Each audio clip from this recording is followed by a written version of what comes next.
Hello and welcome to lesson 6 for Come Follow Me reorientation, where each day we go through a little part of the introductory materials for the Come Follow Me manual to just make sure we're all on the same page. We've got our right heads on as we move forward. And today's lesson is going to be pretty simple, but it's one that I think is important, and sometimes we overthink it a little bit. I found the quote that I'm going to share today in the instructions for primary teachers part of the introductory pages, which you should definitely read if you are a primary teacher, but I think this applies to everyone. Sometimes we just get a little weird about repetition. Like, we're not allowed to repeat things. If you read something with your family one day, you shouldn't be reading it again that next day, right? You got to do something different. Or if you read something in personal study, you shouldn't repeat the same thing for family scripture study. Or if you taught a principle in a lesson last week, you shouldn't repeat that same principle in the lesson next week, right? And especially when it comes to primary teachers and little kids, if you've said something one time and it worked, you shouldn't say it the next time. No. Repetition is good. Repetition is needed. Our brains need repetition so much. In fact, a lot of times, I'm sure you have had like a life-changing experience reading a scripture, but you had already read it multiple times in your life prior to that. But it was because of the life circumstances where you were in that moment that the Spirit was present to give you a message or a prompting as you read that specific verse.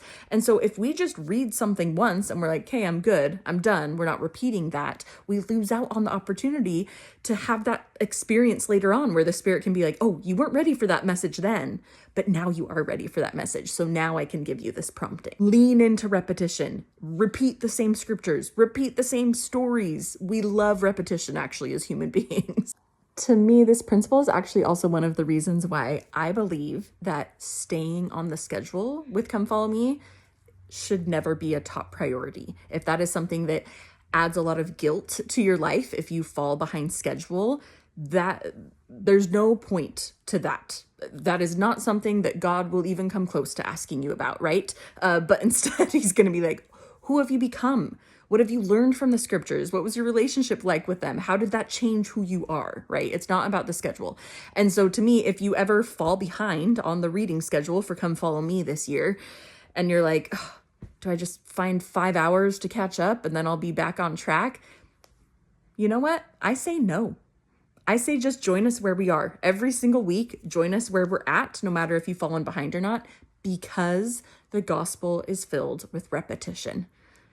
There's not like some secret doctrinal concept that you'll only learn in that one verse. Like, no, it'll be repeated again. You'll get the concept again. As long as you're reading something every day and you're immersing yourself daily as much as possible in whatever scriptures you can. And if you aren't, then from now on, you are going to do that, right? As long as you're doing your best to do that, you're going to get the spiritual promptings you need. You're going to need the direction when you actually need it. It's not going to come from making up a schedule and like getting back on track necessarily. Now, you can still do that if you want, but that's my advice to people who get like so far behind that they're just getting really down on themselves. Don't worry about the schedule. Don't worry about that. The gospel is filled with repetition, and that is a very good thing.